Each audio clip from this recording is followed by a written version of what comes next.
how do they vet you? Okay, foreign investors listening right now says, I like this guy. Brent sounds like a stand-up guy, but the last three guys said the same thing. Uh-huh. What makes Brett different? How do I know Brett's the real deal? Brent's the real deal. That's a good question. I'm not. I haven't been in the position of selling myself to people who are trying to feel me out to determine if I'm the real deal or I'm someone they should be working with or not. I need to learn how to answer that question, and I don't know if I have the answer to it. I can go off the cuff though. Um, I can show you that we've got a portfolio of houses that are working here. Come to our office, meet the people. If not, we'll Skype. I'll Skype you through the office. I can Skype you through some of our properties. I can show you what's good and bad. We'll talk and have some conversations. But at the end of the day, you gotta take a shot. If you want to invest $1 million in Detroit, then talk to 5 or 10 different real estate investment people. The ones you get a warm fuzzy about and feel comfortable with. Do your internet research, Google some stuff.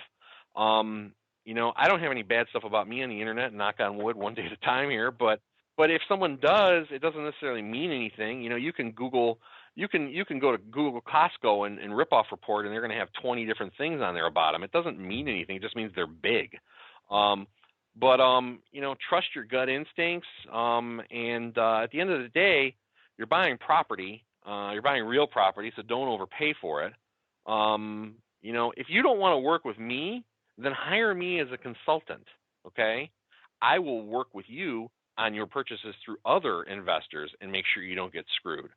That's another option. I'd never really thought about that. And if you're not going to hire me as your consultant, hire someone else.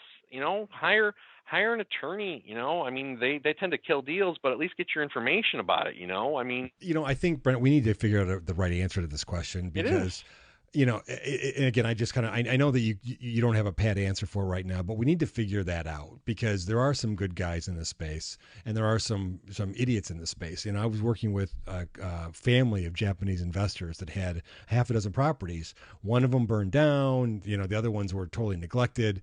But they heard the same song and dance from the person that took their money. They set up with property management. The property management screwed them by overcharging them on the rehab and on down the line. So we need to figure out a way to vet the good guys. And I don't know what that answer is, but I know that there are a lot of people looking for that answer right now. Yeah, that is a key. It comes down to fear and greed, right? It's easy to feed the greed. Detroit is a city that has the people. The reason they're attracted to Detroit in the first place is because of greed.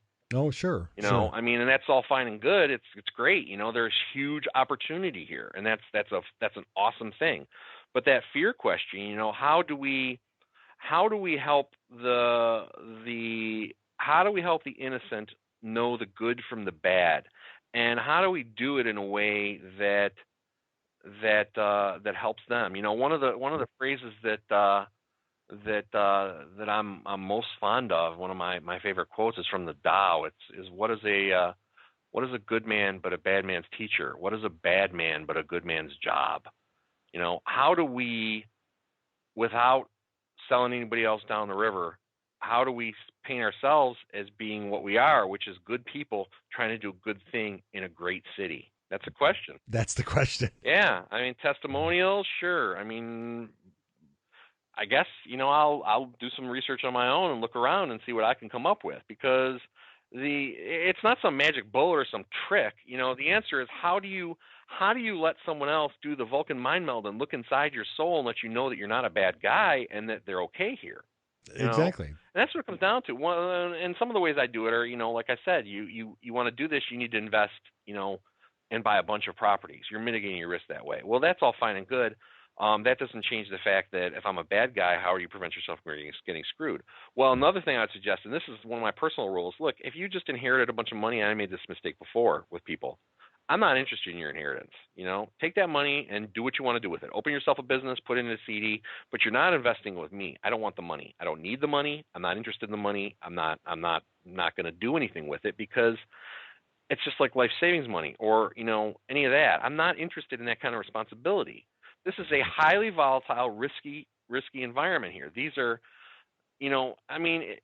unless you really want to do like if you want to take $1 million and try to get a fourplex in Birmingham, we can talk. I'll help you with that, and we'll get the best one because it's but you're lucky to get a three cap on it. I mean, it's a safe, Exactly. stable Yeah. return, or maybe it's just a store of value, but you're not going to get any income from it. Um, these are risky investment products. So you have to have someone who's got that kind of risk tolerance to deal with the city, but also someone who has a portfolio that's strong enough where this is the high risk part of their portfolio, or they're at a point in their career and their investment where they're actively investing and this is what they're doing.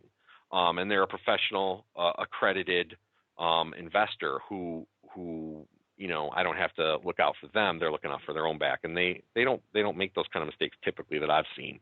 Interesting. So you come out and tell them then that you don't, if it's their life savings or if it's inheritance money, that you don't want their money then. No, not in Detroit. No, I mean, we'll buy it. Sure, we'll buy. I mean, unless you're talking about like you want to buy a house in Indian Village down the street from me, and that's got 12, or excuse me, it's got $12,000 a year in taxes, and it's going to cost $12,000 a year to maintain, and you're going to rent it out for $1,700 a month. Sure, we can do that. I mean, you'll be lucky to make 5% on your money. Yeah. I just don't want the responsibility. I'm not interested in it. I was a younger time in my life and my career, and I was desperate, and I took money from people that I in hindsight I shouldn't have allowed to even invest with me. I mean, it's just like you are not your risk tolerance does not match this investment. We are not a good fit and a good match, and I don't need the money. I'm taking the next 2 months off to focus on building my business. I'm not looking for new business during that period. So, obviously I come to work every day and there's always deals happening, but I'm not actively searching and hunting for new business. I'm sitting here at my desk looking at my pending boards, and I've got enough money to cover what I need to cover here, not counting any savings or reserves for the next 90 days, So, the pipeline isn't full, but there's stuff in the pipeline that's happening. So, if I'm going to work with someone, I want to work with them. Otherwise, I'm not going to work with them.